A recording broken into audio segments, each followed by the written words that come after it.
Hey everyone, welcome to Build 2015, to the app monetization and ad monetization and app promotion session.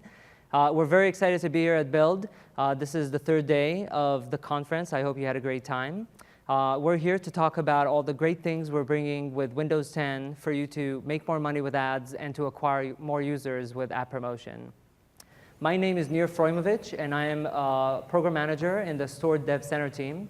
And with me, I have Matt Sullivan from the advertising team and Vijay Rajgopalan from the advertising team as well to talk about features that we've done.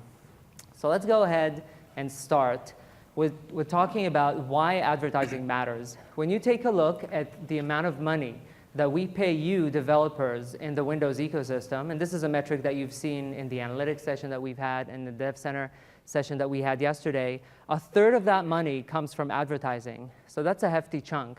And so regardless of if you're using ad monetization as your primary source of money making, or if you're leveraging other options like IAP or giving a price for your app, this session is really important for you because we've done some great work and great improvements in Microsoft advertising to increase your monetization.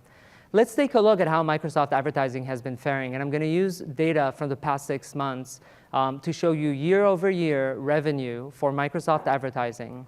Now, the important thing to notice is the orange bars are almost twice as big as the gray bars. Yes, we have 1 month that is not quite twice, but still higher.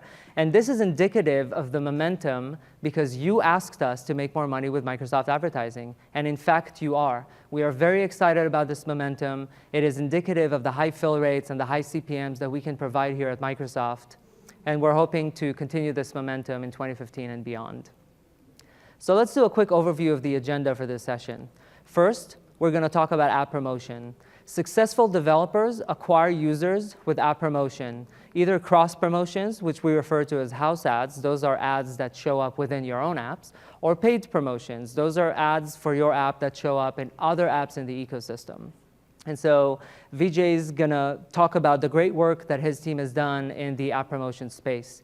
Then we're going to move on to the Windows 10 advertising SDK. So I attended GDC 2015 this year in February, and I focused on the monetization track. And analysis after analysis after analysis was showing that even though game developers are making 90% of all the revenue from IAP, adding advertising side by side with IAP doesn't impact your buyers and gives you more money. And so video interstitial is a very specific, intuitive, and lucrative way of making more ad money in your game. And we've announced it a few times in the past couple of days. I'm announcing it again. Video interstitial is coming to Microsoft advertising. And Matt is going to talk about that and additional work that we've done in the SDK space for Windows 10. And then finally, ad mediation. So back in November, we released Windows ad mediation for Windows Phone only.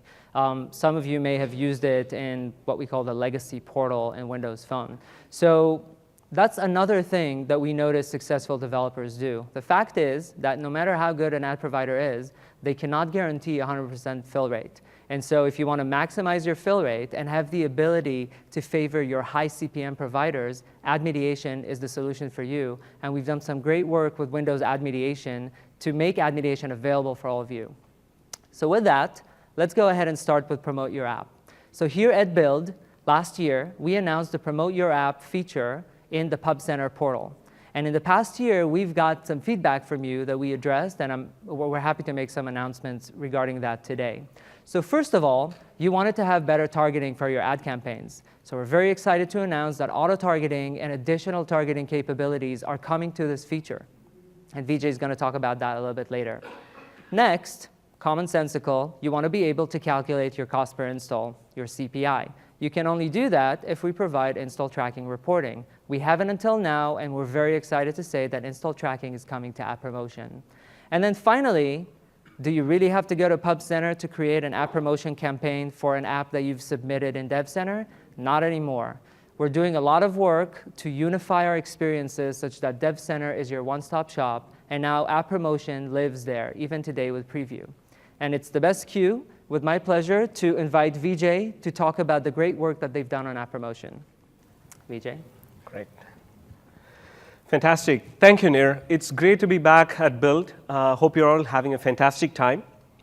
I'm going to talk about app promotion. Since the launch of app promotion last year, we have added a number of capabilities to help you get new users through acquisition. Particularly, I want to highlight the range of capabilities we've added, starting from better design capabilities through intuitive WYSIWYG tools for you to construct your ad design, custom taglines, new market support, and more importantly, support for promoting Windows 10 apps as well. This exposure product is already available and used by many users, and they're getting really good install tracking as well. Today, I'm happy to announce a bunch of new capabilities that's going to further your user acquisition goals. First, as Neil highlighted, app promotion and monetization are deeply integrated in Dev Center. What it means is, as soon as you publish your app and your app goes live, you can promote your app right within Dev Center. By default, we have enabled you for auto-targeting at no extra cost. We understand the user base of your app, we understand the install base of your app, so we auto-target your campaigns easily to drive more installs for you. However, if you decide to use manual targeting to target specific demography, geography, age, or gender, you could do so using our manual targeting capability. Then, we've been working very hard to give you install tracking metrics. Due to the proliferation of legacy ad SDKs, we are launching this install tracking capability as beta. During the beta period, we are going to work with many external third-party app developers, as well as third-party measurement companies to tune our install tracking to make sure we give you an accurate number. So please, we encourage you to take a look at it and try it out and give your feedback as we improvise this capability. I do want to highlight that it's easy to jump onto app promotion and promote your app without putting your credit card.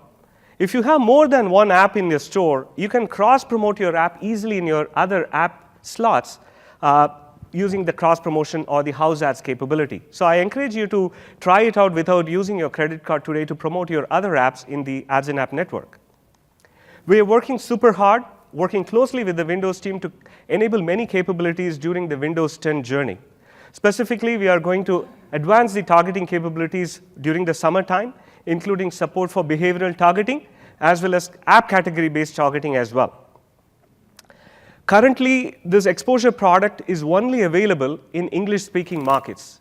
We are going to make sure this app promotion capability becomes available in other top Windows markets as well, so that you can easily promote your app in other new markets as well. We are working with the Windows 10. Many of you who attended earlier session this morning, you might have understood the campaign attribution tracking capability to attribute your install tracking. So we're going to work closely with the Windows team to enable campaign attribution tracking as well. Finally, as I said earlier, we are working with multiple third-party companies to enable third-party measurement for install tracking. We understand that as app developer, you are already promoting and writing apps in other platforms, and you're used to measurements from other third-party measurement companies as well. So we are working with a couple of companies. We will share more details during the summer timeframe. We've been listening to your feedback for a long time. One of your key feedback in app promotion was, hey, this barrier for entry for me is putting my credit card. And we've also looked at our logs, and a lot of times people come all the way till saving the campaign, and when they see the credit card option, they drop out.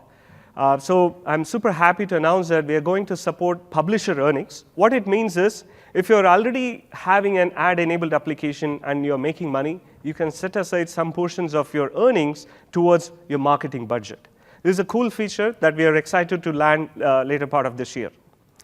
Finally, over the course of this app promotion journey since last year, we've been working with many big game studios as well. I will share some really good success stories later. We've understood the life cycle of app marketing really well.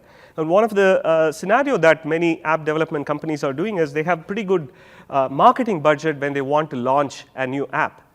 So there's sort of a burst experience. They wanted to pop and do a major PR when a new app is launched. So they require additional budget requirements as well to run a campaign. So we are increasing the campaign budget from $500 to $10,000 pretty soon. So all these capabilities, you can assume that it will be released throughout the Windows 10 release timeframe during the summer and later in summer as well. So to summarize, you can promote your Windows PC, tablet, and mobile apps easily in 3 easy steps. First thing you need to do is essentially to construct your eye-popping design of your ad. We are giving you a bunch of intuitive tools that you can use to construct your ad design. So we've also enabled custom taglines so that you can get the attention of the consumers. Then set targeting for your app campaign.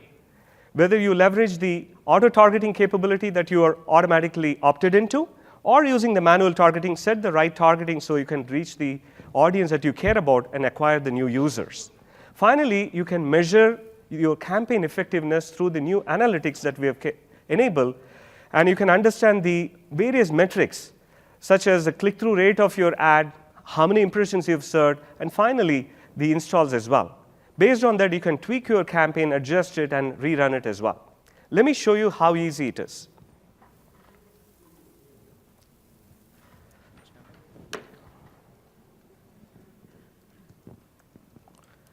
All right, so as we highlighted, I'm right now in the new Dev Center portal. As you can see, app monetization using ads and promoting your apps are deeply integrated in Dev Center. So you can immediately promote your app as soon as your app goes live.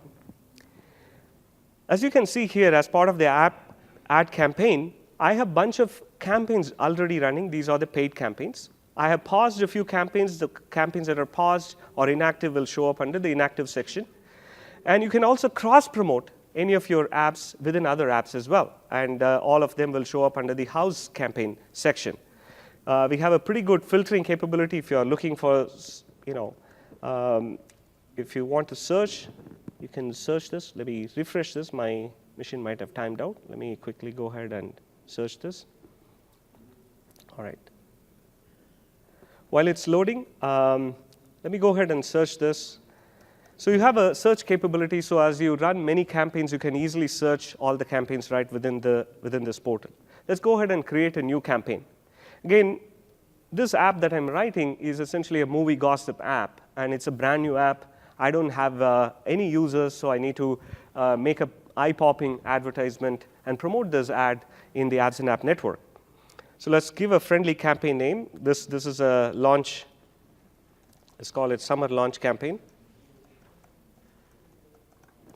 This is, again, a paid campaign. As I said earlier, you can also run a free house campaign without putting your credit card. When I enable the free house campaign, you can notice that the credit card section completely disappears. So I strongly encourage you to try out the cross-promotion if you have more than one app within the Windows Dev Center. Let's go ahead and create a paid campaign. Since this movie app is targeted towards users in India, so I'm going to select this country targeting as India. Let's move on to constructing the ad design. As you see here, we provide a few tools for you to construct your ad creatives. These creative elements come from what you have submitted to the Windows Dev Center. So for instance, the logo of your app is here. You can set the background design of your ad creative. This is how this ad will show up in other apps. Since this app is free, you can select it's free. This app is brand new. I don't have any rating. I don't want this to be a turn-off for users to download, so I'm going to remove the app rating from my ad creative. I'm going to provide some cool custom tagline. So let's call this Best Movie App. As you notice here, we've also enabled editorial checks so that this app meets the editorial bar in our network. So for instance, if I put cool movie sexy app, it will automatically figure out that I'm violating the editorial policies. So this is not allowed in this. So you can be rest assured that only legal, valid, editorially approved content will be allowed here. All right, so this, let me play around with the design. This looks decent for me. Let me move on to the targeting section. This ad design looks good. Again, I'm going to opt into this auto-targeting because Microsoft really understands the user base of your app. So this is auto-targeted for you. However, if I decide to use a manual targeting, I can target specific gender, age, and also I've already targeted the country here in this particular case. Let's go ahead and set a monthly budget. Let's set it for $100. All right. Since I've already used a few credit cards within Microsoft services, such as Azure or Commerce and other places, my credit cards automatically show up here. So here I've used 2 credit cards. I can pick one of them for this campaign. However, if you decide to use a new credit card, you can add so right here. Let's go ahead and review what we have done here. So it's a new launch of my new app, Summer Campaign. It's a paid campaign. I've set aside $110 for this campaign monthly budget. This is how this ad is going to look. It's a simple banner ad. Let's go ahead and confirm. So while it's saving this, it's going to take a couple of seconds to save this campaigns. What it does is, under the covers, it's calling our delivery system, passing all this targeting data, and within a few seconds, your campaign will be ready to start serving in other app install ads. So I will, while it's saving it, I'm going to go back to the install tracking report. You can get to this today from the Dev Center portal using this analytics section. You see these app install ads. This is how you get to the section of the install tracking. This is a first-party install tracking. So as you notice here, you can measure your campaign effectiveness using various metrics. For instance, how many impressions, if your brand goal, if your goal is primarily to create eye pop and exposure of your app, then you look at the number of impressions that you've burned so far, how many times users have seen your app. You can look at the correlation between the number of impressions served and the click-through rate of that. The effectiveness of CTR is an important number to measure the campaign effectiveness. Finally, you can track how many installs it led to. This is essentially the first-party tracking. You can obviously select as many as 4 campaigns here. I have many campaigns running, so I only selected one campaign to demonstrate this. So you can run up to 4 campaigns and measure the effectiveness and compare them with other campaigns and go back and tweak your campaign, such as targeting a different country or leveraging the auto-targeting as well, or even changing your ad design. Sometimes that also is very critical. So let's go ahead and look at this. This is a summer launch campaign. It's still under processing. When I refresh this, it should come back to a completion state. What it means is it's ready for serving right now. So in the next few minutes, this campaign is ready to start serving. Your promotion will be active. All right, it should load in a second. Let's give it a minute.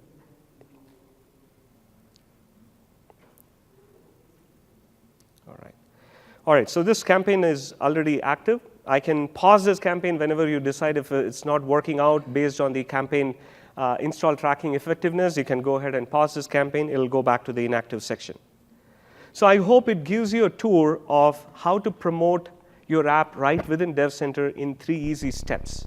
Construct your ad design, set auto-targeting, and measure, analyze, and track your install.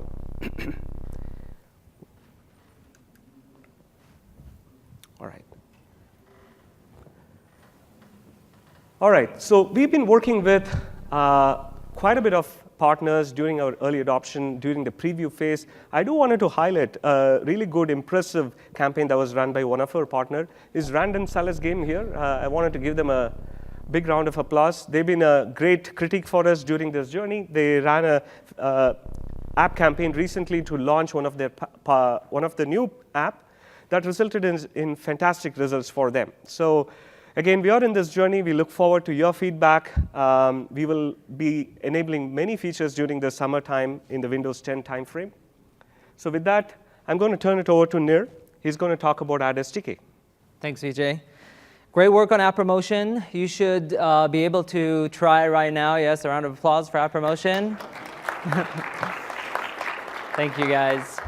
So app promotion is fully available in Dev Center Preview. You can access the preview, create campaigns, consume performance reporting, so we encourage you to do that.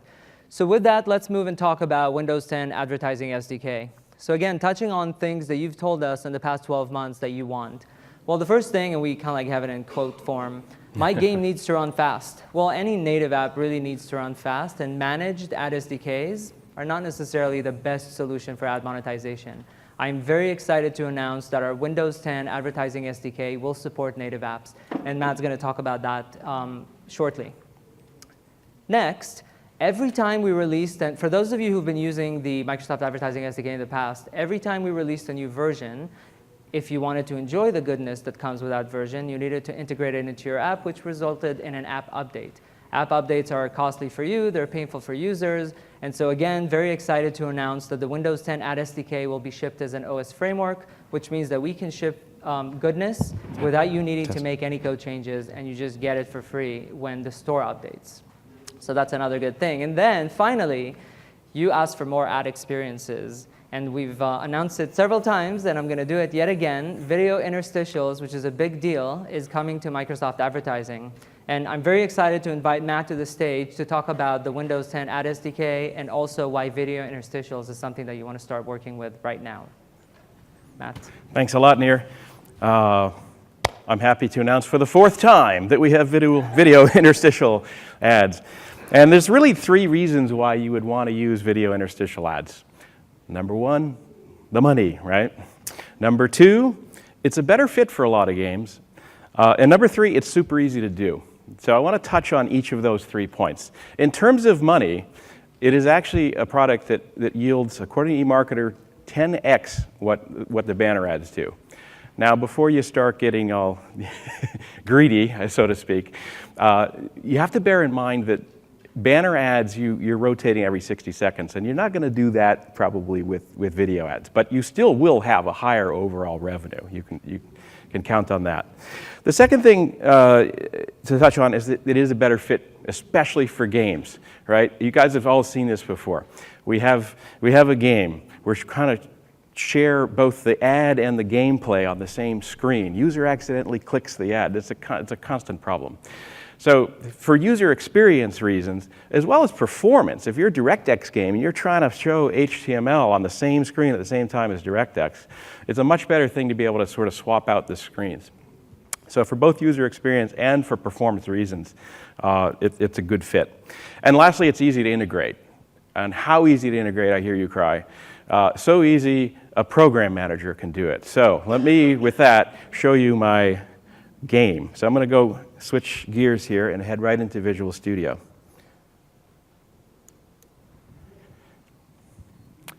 Okay. So the first thing that I wanted to point out, maybe I'll even use the pointer. Thank you. The first thing that I wanted to point out is that there's no longer such thing up in there as any CPU. Since we're a native library, you are going to have to switch to architecture-specific outputs. So in this case, I'm using x86 as my output. The second thing that I wanted to point out, and I've highlighted already, is that it is the very same namespace as the banner ads if you're already using the banner ads. And so that also means it's coming from the same SDK. So you don't have to go download something different. It's going to be right in the same SDK. And then I'll show you what the heart and soul of our API is, which is really 4 events. Actually, I kind of glossed over. You have to obviously instantiate the control and initialize it. But then there are 4 events, and those 4 events are as follows. The add ready event is fired at the point in time between requesting an ad and you're going to show it.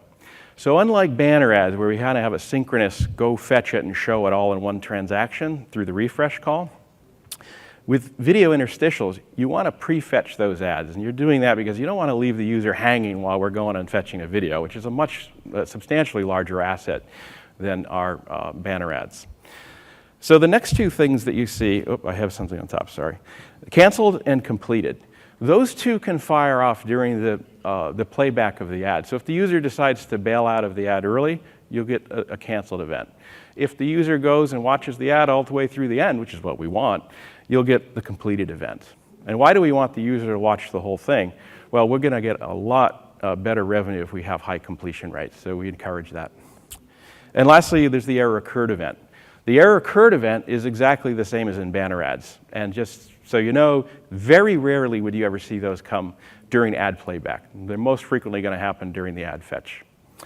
So with that, and then, I kind of glossed over another call, which is request ad. So you request ad and show ad. Those are the final 2 things. I happen to wrap them into my own method because I'm calling various ad units for the sake of this demo.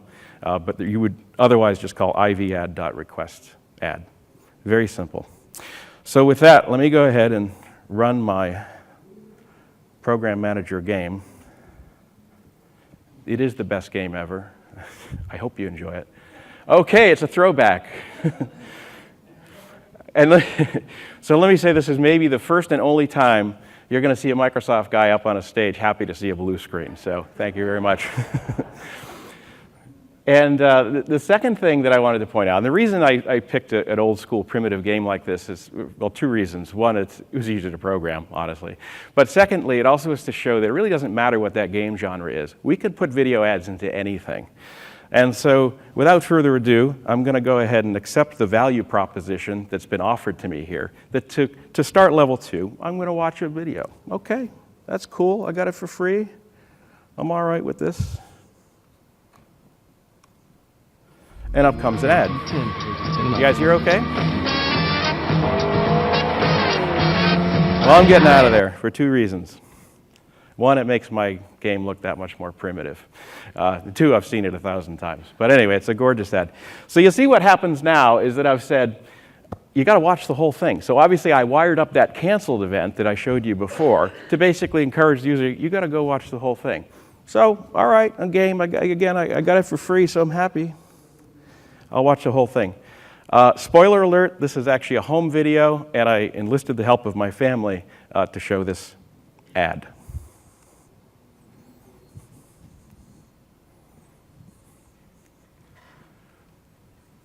Daddy, what's that?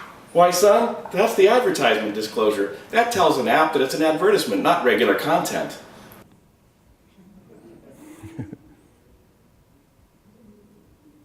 What's that number? That number? That's the countdown timer, son. The countdown timer tells you how much time is left in the ad. Now that's 3. Well, it's a little more than 3. This happens to be a very long ad, but most ads will actually be 15 or 30 seconds. The reason for that is it's very, very expensive to make video ads, and advertisers want to reuse whatever content they can.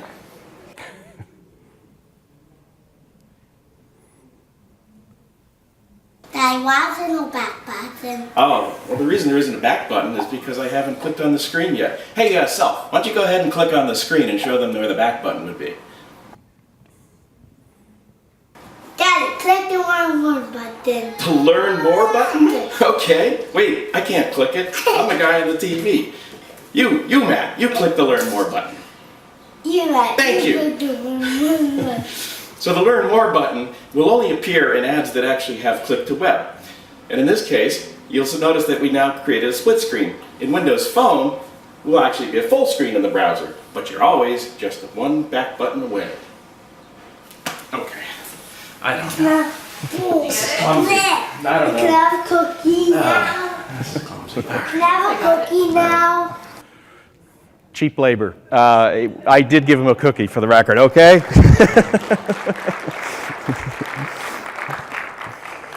All right, so I know what you're thinking.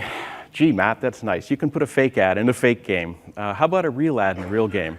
And I know they got a shout out before. I'm not even sure if they're here. Is Random Salad guys here? I guess not. Okay, well, Random Salad was the first to put our video interstitials out live. And so I have a little video clip to show you of a game that they created running on 8.1 and live today. And I kept it silent so I could yammer on top of the video. And what you'll notice that they did is that they basically did a pure interstitial. So at the very end of this level, I'm not particularly great at this game, you'll see that automatically we come up with an ad. Didn't interrupt the user. The user was all done playing that level. Up comes the ad. This ad doesn't have a Learn More link because it doesn't have a click-to-web action. They don't all have that. But it otherwise looks the same as the Windows one, and you can activate the back button. So it's exactly the same thing. So that is our first app out in the wild that's using video interstitials through our closed pilot. So congratulations to Random Salad. Okay, so next up is, I'm going to go over some of the best practices. I alluded to some of them when I was showing you the demo, but this is more or less a laundry list. I've come to affectionately know these next slides as the NAG slide, which is kind of do this, don't do that. So if you'll bear with me. So the best practices is you really got to think about these ads during the design phase. Don't think that you're going to just design the game and then kind of come in at the end and slap in the ads. You can get away with that with the banner ads, but with the interstitial ads, with the prefetch and all of those events that you're wiring, really figure out where in the workflow it makes sense. And to really show it right, Roger Chin is doing a demo in the theater later today at 2:30, I believe. And you can go see a real like DirectX game, and he's written it in C++. It's a really cool demo. It's worth seeing. So natural breaks, it's kind of self-explanatory. You saw where my breaks were. If it's a sports title, you might have it between innings, right? It's your game. You'll know where to put those ads. Associate with tangible upsides is basically making sure that the user is getting value out of the ads. So, for example, you might have a hint if it's a puzzle game. Here's a puzzle game, give me a hint, I can go finish the game. Or it might be an extra life, or it might be more time to finish the level. Those are examples of good tangible upsides that you give the user. And then you want to continuously improve. Don't think that you're just going to like release and let it go. You really want to look at our reports and make sure that your ads are performing well, and you know, make changes as you need to and resubmit. And then let's get into the worst practices. And so you guys have probably seen some of these. And so some examples. So showing ads at App Start. It seems like that would be a great placement because, well, I'm going to get a lot of money from it, seemingly. But it's a short-term strategy because the first few users who just click a tile, they're going to be confused. They're going to think they launched a media app or something. And they're probably going to rate your app pretty poorly. So I would avoid that. Interrupting the user. So imagine if I'm clicking all of those bubbles and, you know, lo and behold, suddenly an ad comes up out of nowhere. That's not a very good placement. Don't do that. Back-to-back ads. So just imagine I was getting ready to play level 2. I'm all excited. I'm watching the countdown timer go down. It hits 0. Lo and behold, it pops up another ad and it's 15 or 30 seconds. You can do it. The APIs will allow it, but that's definitely going to have some user backlash you probably want to avoid. And lastly is rewarding with exchangeable currency. So if you're actually giving out real money or even anything that can be traded with other users in your app ecosystem, you want to avoid that because you're really opening yourselves up to hackers, and hackers tend to win. And you have to keep up with them, right? So these are just a sample. So when you go and get our bits and get the documentation, make sure you read all of the best practices. I was just giving you sort of a sampling for the sake of time. So I want to sum it up, what you just saw, and a few other goodies. So the best practices can be summed up in a single sentence. Make a good game. The money is going to follow, trust me. And then secondly, let's talk about the availability. I already told you we're out in pilot today. It's in a closed pilot. We're out there at 8.1 on both phone and on Windows. And Windows 10, you can go download the bits now, and they work with the very same Visual Studio 2015, and the OS was just shipped for this conference. In fact, that's what I'm running now. And will be release ready in association with the Windows 10 launch timeframe. Other benefits, Nir already talked about it, and I'll just recap it. We're native. That means we don't load the .NET framework. We're shipping as a framework. That means we don't have a redistributable library. If we, heaven forbid, have a bug and we need to patch that, you don't need to go and resubmit an app package. We're dependent only upon the universal Windows platforms. That's what this whole conference is about, is the new, the new single runtime that runs across all devices. That's all we depend upon. So that's all your app would need to depend upon to take on the new SDK. And finally, we consolidated installers with the mediation. So the work that Nir's team is doing is going to be all right in one installer. So one-stop shop no matter which platform you're targeting. In the past, I know we had our ads and apps site, and we had a whole bunch of rows, and you had to figure out, I'm XAML, and I'm on phone. No, this is going to be a single endpoint. Very easy to find and install our SDKs. And so universal, we are the universal ad client team. So what does universal mean to me? It means several things. So it means universal by device. Any Windows 10 device, we have you covered. So if it's a tablet, a phone, a desktop, it doesn't matter. We support it. Universal in terms of programming languages. So we support JavaScript, we support C#, we support Visual Basic. Anyone? Is anyone still using Visual Basic? Okay, it doesn't matter. We'll support any programming language. And we'll support any app model. So I already talked about and showed you XAML. We also support HTML, and we also support DirectX through XAML DirectX interop. And by the way, last year, Probably one of the things I felt most bad about is that we didn't deliver on time to have WWA, or excuse me, HTML apps covered on the 8.1 stack, and we do now. If you are in that category, come see me, and we'll be able to set you up with a beta. So, and with that, I'm going to turn it back to Nir. Thank you very much. All right. Cute kid. Let's see if I can follow that up with some Windows ad mediation for you to get excited about. So we talked about app promotions. We talked about the new SDK. Let's talk about ad mediation. As I said before, ad mediation is something that successful developers do in order to maximize their fill rates and to favor their high CPM providers. However, mediation is very complicated and costly. You need to find the right assemblies. You need to read multiple documentations. You need to implement multiple codes for different providers, and that's before you even started with your mediation configuration. And even then, one mediation configuration is likely not going to work for you very well if your app is successful in more than one market, because different ad providers are performing differently in different geographies. So like I said, back in November of 2014, we released Windows Ad Mediation for phone, and we're very excited to say that as soon as Dev Center exits preview, and you can start submitting apps in Dev Center, you will be able to take advantage of Windows Ad Mediation for all your apps, and it addresses all these pain points. Another one that I wanted to call out separately is that if you do implement your own mediation, every time you make changes to that mediation configuration, and you will have to make multiple changes to that because it's a dynamic configuration between different providers, well, it results in a code change that requires you to build your app and send an update, which, as we said before, is costly for you and it's painful for your users. If you set up your own service to do that, it is also extremely expensive, and Windows Ad Mediation does that for you. You can go to Dev Center and you can create configurations for specific markets and change them as many times as you want, and they will be consumed by applications without the need of an app update. And then finally, we touched on that before, is do I really need to go to Pub Center in order to monetize with ads the app that I've submitted in Dev Center? Well, the answer is no. Again, very excited to have created red carpet, white glove, more expletives, to make it easy for you to use Microsoft advertising for your ad monetization. And with that, let's go ahead and jump to a demo to show you exactly how that looks.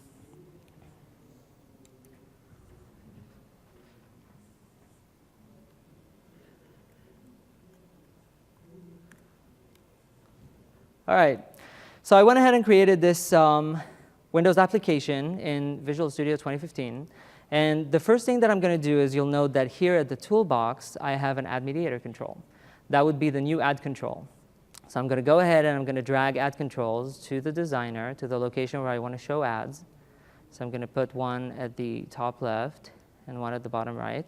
Now I'm going to give them meaningful names. The reason I'm going to do that is when I upload this package in Dev Center, I will need to configure the metadata for the participating ad networks. And so it helps that the control is identifiable for you in Dev Center. So I'm going to call this one top left, and I'm going to call this one bottom right.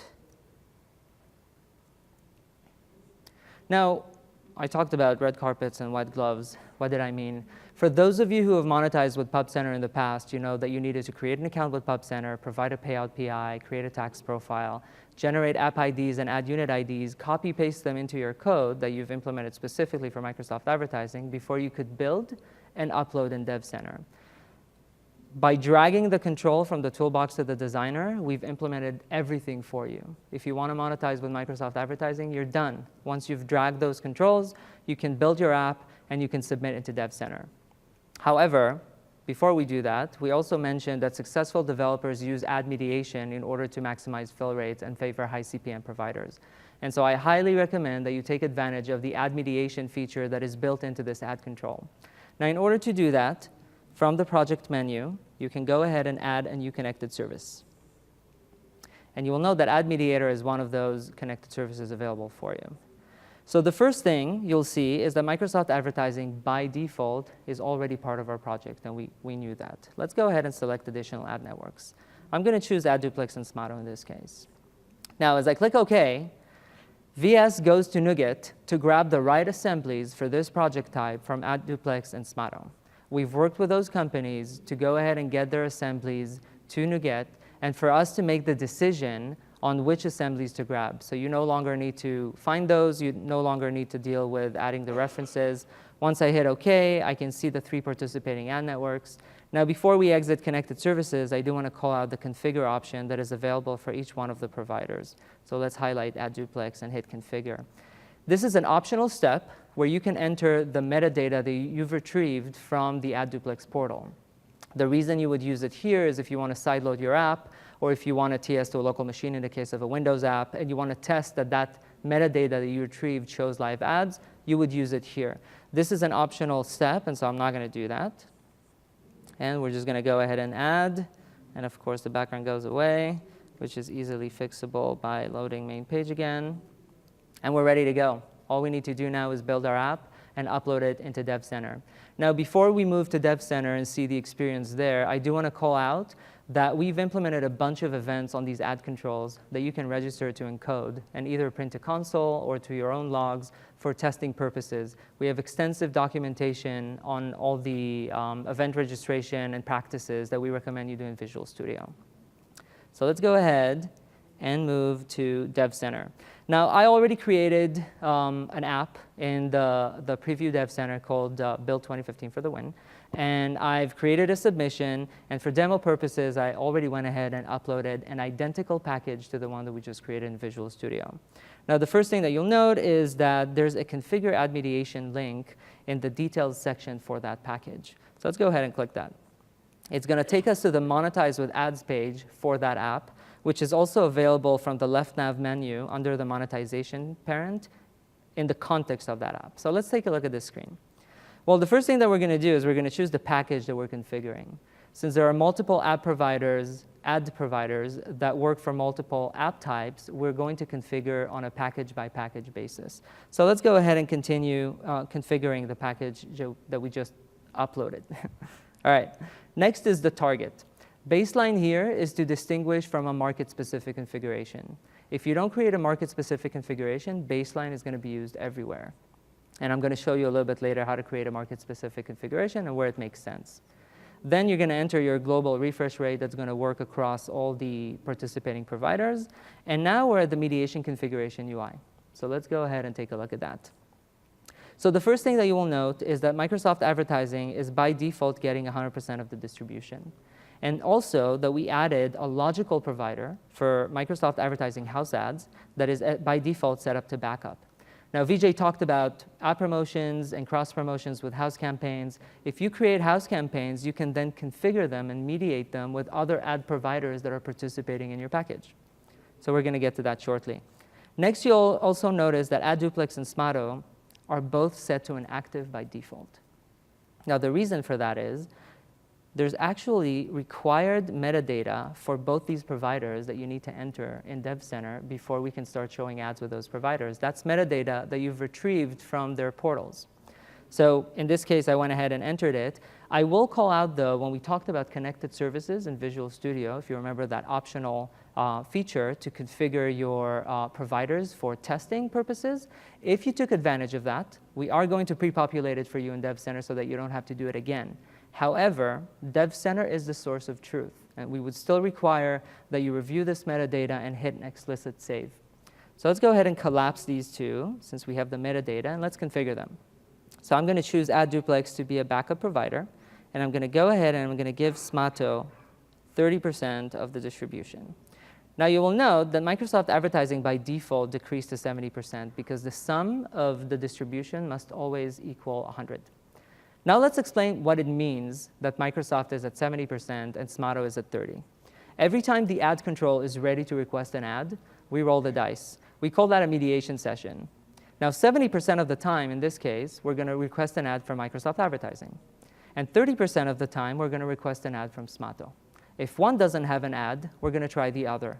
If both don't have an ad, we're going to try one of our backup providers. So let's go ahead and save this baseline configuration. And while it's saving, and by the way, I will just point out, no need to enter any metadata for Microsoft Advertising. It's all done for you already.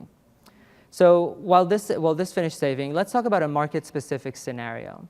So let's assume that I just released a game in the Argentinian market, just for my Argentinian customers, and that I have multiple apps and games in the Argentinian market. So let's go ahead and create an Argentina-specific configuration. So from the target, I'm going to go ahead and I'm going to choose Argentina. And then you will note that first, it inherits from the baseline, so that's your starting point.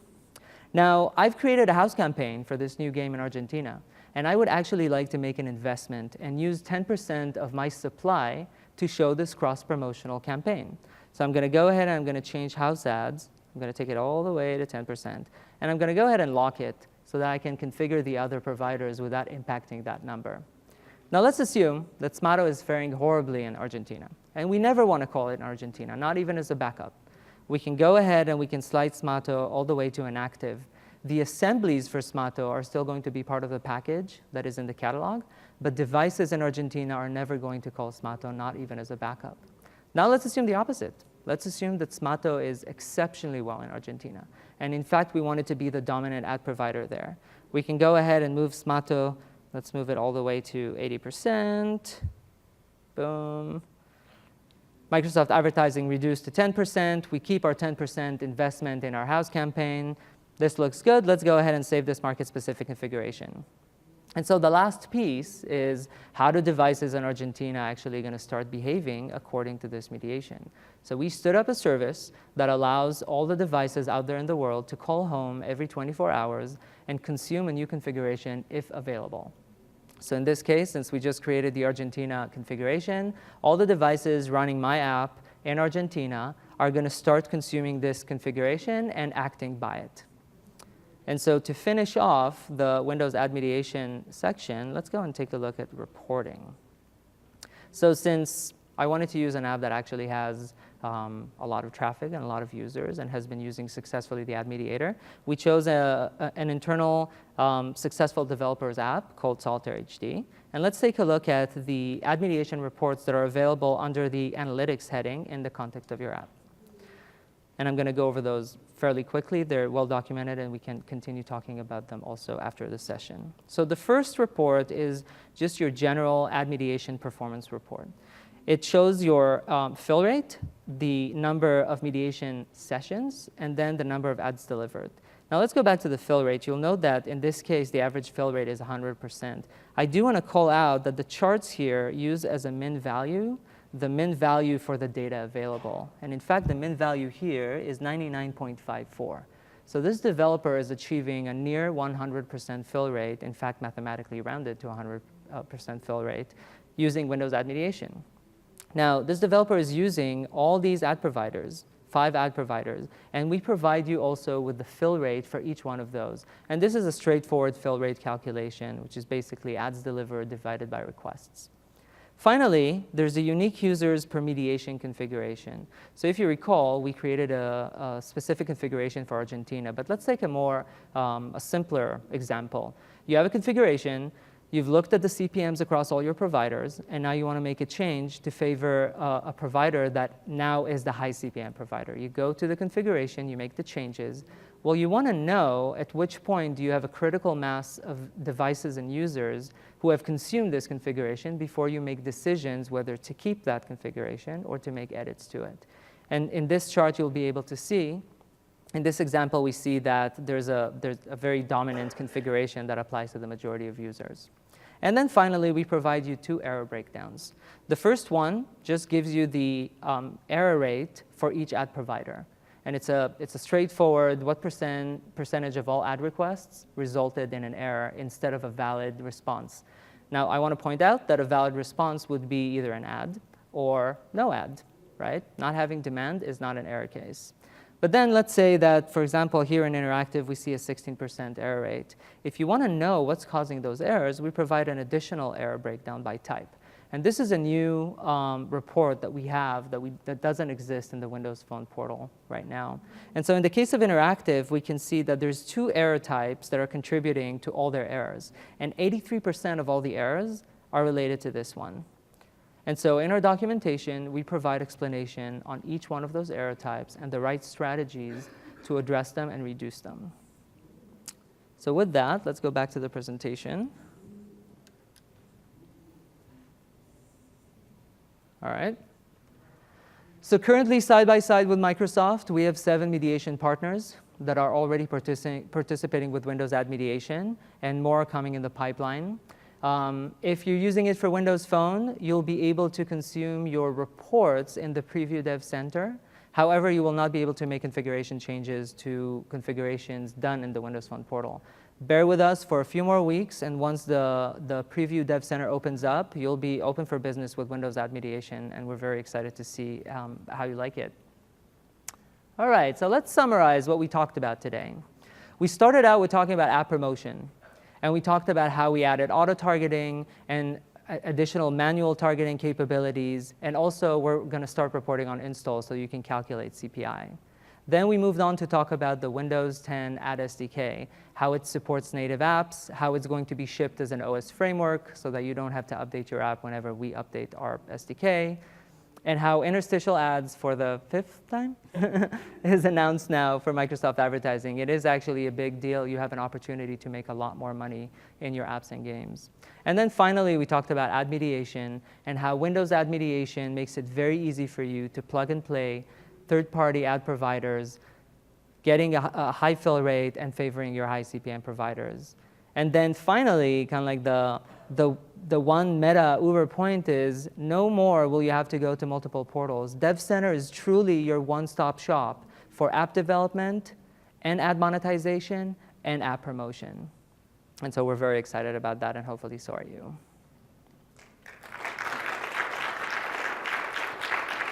Thank you. All right, so a little bit of call to action. Well, first of all, like I said, Promote Your App is available in Preview Dev Center. So go and use it.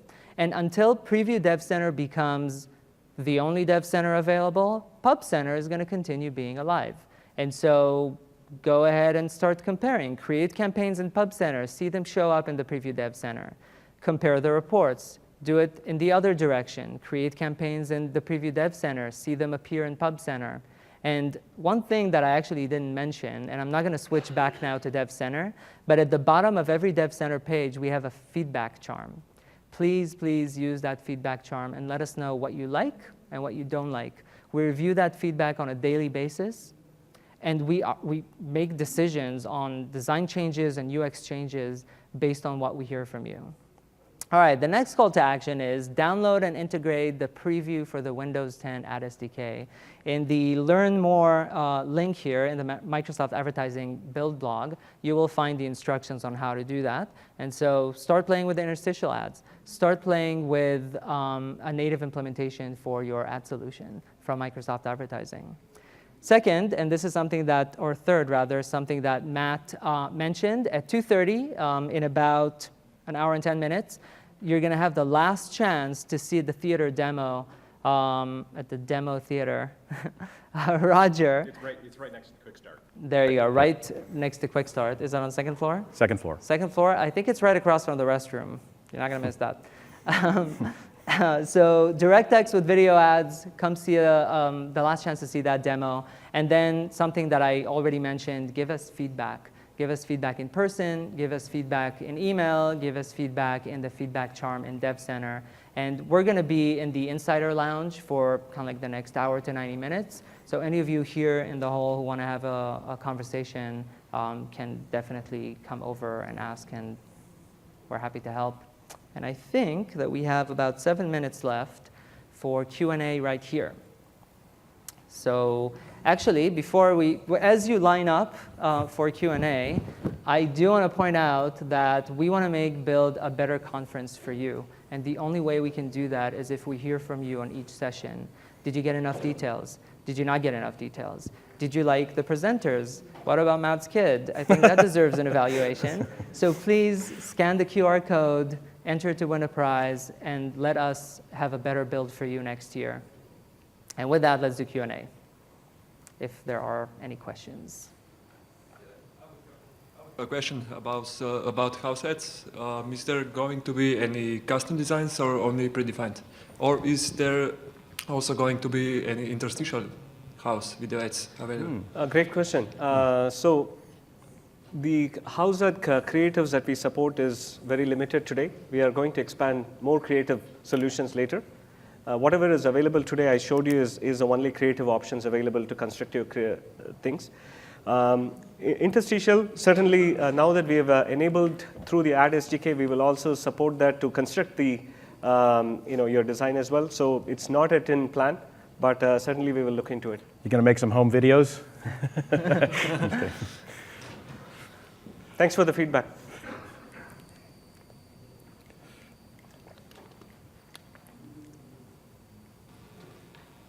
Hey, anyone wants to add interstitials to mediation, like mediation for interstitials? So out of the gate, we're not going to support mediation for interstitial. I do want to point out that when you drag that ad control onto the designer, all the references required in order to implement interstitial in your project have already been taken care of.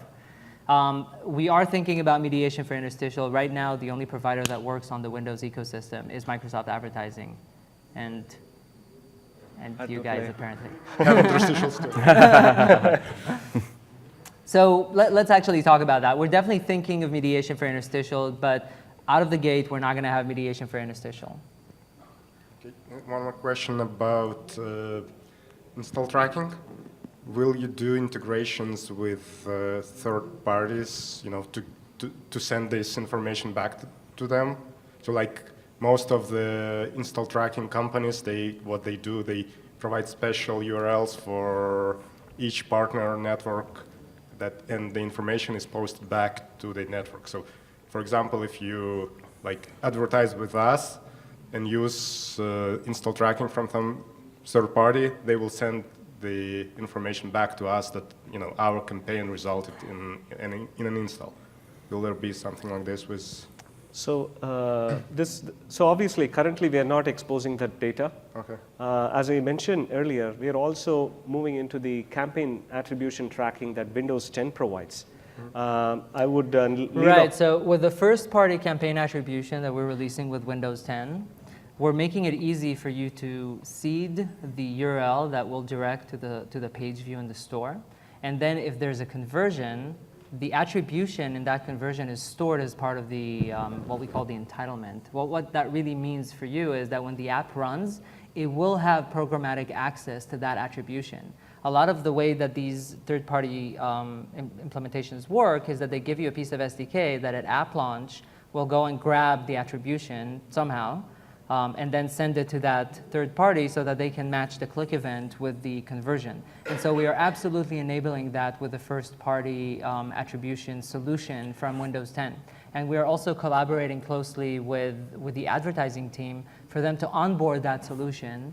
The details haven't been figured out yet, but absolutely we're aware that this is a top requirement for the campaign attribution feature, and we're fully committed to making that feature fully baked. Okay, thank you.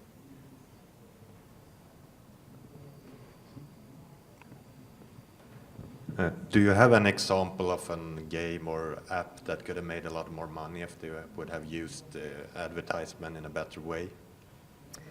As you probably studied this a lot. The short answer is yes. However, we are limited in what disclosure we can do in forums like that. So how about you come to the Insider Lounge and we can have some more one-on-one conversations. But could you say what they did wrong without specifying the app or something? So I may have misunderstood the question. Did wrong in what regard? In how they use advertising and such to make money? So I wouldn't say that there's examples of how people used advertising offering wrong. I think that there are capabilities. Are you referring to the interstitials in particular? No, just Okay. generally how to make money with advertisement in the apps or games.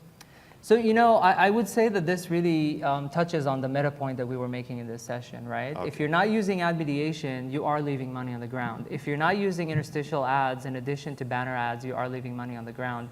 If you're not acquiring more users with our app promotion, cross-promotion feature, you are missing out on users that would otherwise engage with your app and increase your supply, which will then result in more money for you, especially with ad mediation, and so the cycle continues. Okay. And so I wouldn't say that there's a wrong approach. I mean, you could definitely implement it in a way that, in code wouldn't work, but I think that what developers need to remember is that we have a lot more opportunity in Windows 10 to increase your dollars from advertising, either through user acquisition or through our mediation and additional ad experiences solutions. Okay, thank you. Sure.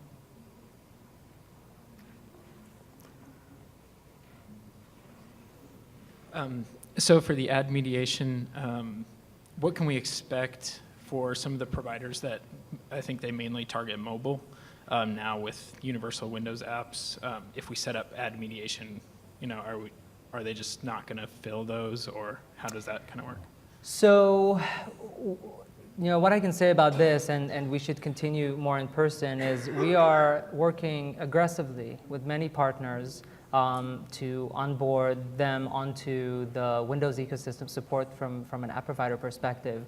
We're also thinking about how we can architect ad mediation in such a way that would enable multiple ad providers to come very easily to the Windows ecosystem.